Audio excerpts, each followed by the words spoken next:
Mən olub ki, cavan oğlanam mən, sən qocalmısan, ay xalaşqa. Mal əli miting eləyir bazarda, kartoşka, kartoşka. Başlayamsın qayıt gözümdür mənim, ay çuşqa, ay çuşqa. Balaliyə lağ eləyir bu yandan, qoz yiyən induşqa. Ruslan bəlkə biz diyana qoy desin, genayla çebraşqa.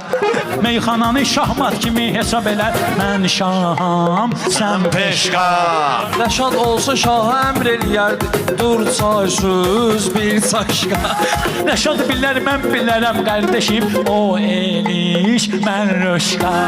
Pünhanın da intereslidir başı, sürtülmüş pakrışqa.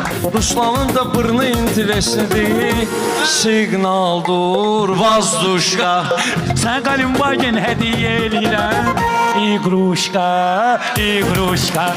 Rus xalalarla görmüşəm Pünhanı, aleoptistuşqa. Bir də ilişmə qardeşim Ruslana, sıraram ağzubu Petruşka. Burnu zırpı kişiləri eşitmisən, ay şişqa, ay şişqa. Cavidin bir oğlu olsun eyləsin, ağzuva kakaşqa.